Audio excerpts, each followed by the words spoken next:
Hi, it's Elise here at Bowman Library with a whole new middle grade book spotlight. So we are on week 2 of our 2022 summer reading program, Oceans of Possibilities. So what does that mean? We have a whole new theme for this week, a whole new badge to explore, and that would be possibilities of relationships. That's right, we are exploring books that deal with interactions with others, whether that's family, siblings, friendships, you name it. If you're interacting with someone else, it's the possibility of some sort of a relationship.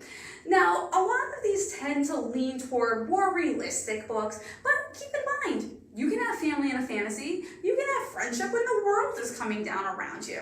So we have 6 books we're going to explore that all deal with some sort of possibility of a relationship, from friends to family to siblings to however else, okay? So we have 6 that we're going to take a look at, so let's get started. The season of Styx Malone. So growing up in Indiana, Caleb and his older brother Bobby Jean know they are going to have a boring summer. But that soon changes when they meet 16-year-old Styx Malone. He is a foster kid who is living with their new neighbor. Now Styx ropes Caleb and his brother into helping him with an escalator trade. That's when you trade smaller items for bigger items, and eventually, with the goal being for something really expensive. Now, Styx really wants a shiny new moped. That's going to be the goal, the shiny red moped. And as the summer progresses and the trades keep happening, we learn more about Caleb and Styx, and they soon find themselves over their heads when Styx is keeping some dangerous secrets that could ruin everything. This adventure filled has laughs, it has twists and turns, it has exploring a new friendship, it has some summer craziness in it. It might have you even exploring an escalator trade or two. This is the season of Styx Malone. A classic, a wrinkle in time. So Meg's family is living day to day while wondering where their father is, as he's been missing since he's been doing some work for the government. Now, I don't know what this work is. They just know it's top secret and it's for the government. Now, one night she goes downstairs and she finds her younger brother, Charles Wallace, talking about a new friend he has made. But Meg is kind of skeptical. She has no idea what he's talking about. Going out in the middle of the night to find this said new friend, they run into Calvin O'Keefe and they find out that Meg's father has been captured what is being called the Dark Thing. And the 3 of them need to save him. This requires them to move through time and space and face things that they didn't even know existed, as well as their greatest fears.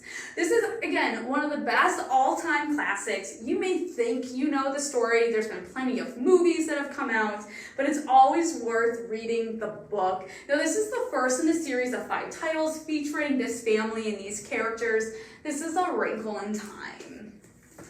Dark Water. So best friends Ollie, Brian, and Coco, they're off on another adventure. And this time they find themselves sailing with their parents and other family members on Lake Champlain, which is up in Vermont.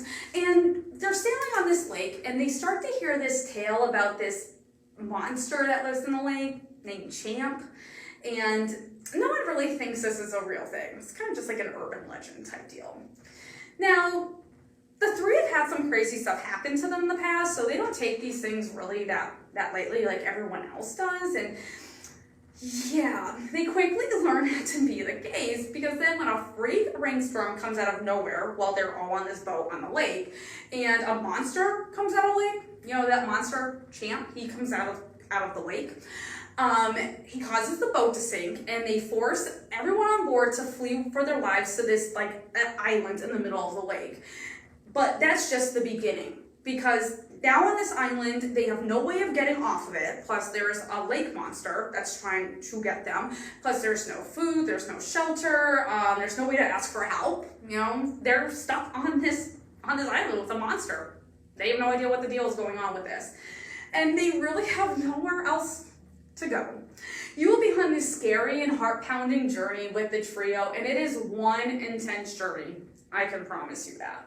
There are others in this series, so if you like a good, scary, adventure-packed read, like if you want to be on the edge of your seat with some things that might make you scream a little out loud, make sure to check out the others as well. This is Dark Waters. New from here. So Knox is a 5th grade Chinese American whose life has been completely turned upside down at the beginning of the year 2020. He's living in Hong Kong when a virus comes and threatens to shut everything down. So the family decides that it's going to be Knox along with his siblings and his mother. They are going to try to get to the United States before everything is shut down in their part of the world to try to stop this virus from spreading. Unfortunately, that means that Knox's dad as well as their dog is going to have to stay behind because dogs can't travel right now at this time. Plus, Knox's dad has to stay there because his job's there and he needs to keep working. Now, when they arrive in Northern California, Knox and his family, they first have to quarantine for 14 days before they're even really allowed to go anywhere.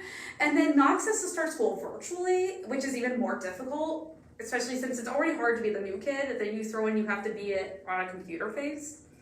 Now, as the family starts to navigate their new life here in America, the life that their mom tries to paint for them is not really the life they start to experience, as they face an assortment of hurdles from anti-Asian comments, especially since with the rise of the coronavirus, to missing their father and needing to learn how to spend so much time with one another because they're stuck inside, but they really want to make new friends, but they don't really know how to do that either because, again, they're the new people, plus no one's really talking to anyone at this time.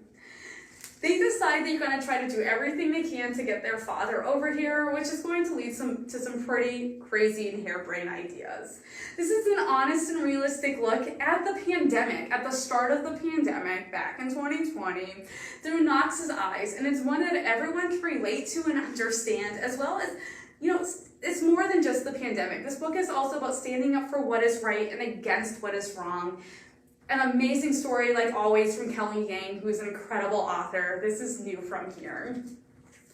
Clean Getaway. So William, also known as Scoob, is 11 years old, and when he gets in trouble at something like at school for something he did not do, his grandmother shows up one day, goes up to the house and says she's taking him on a road trip. So before he knows it, Scoob finds himself with his 80-year-old grandmother. He doesn't really know what the point of this trip is. He soon, though, realizes that his grandmother is retracing her history, and he soon finds himself going through a trip throughout the southern part of the United States, learning about the history about the civil rights movement and the fight for equality for all Americans. He also starts to learn about some of his family's painful past, including his grandfather, who he never knew or was never allowed to know because of the color of his skin and his heritage.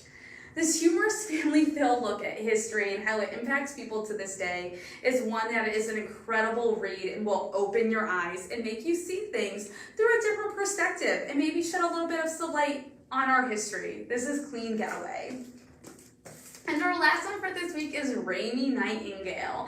So Raimi has a plan to get her father back after he has run off with a new woman and left Raimi and her mom by themselves.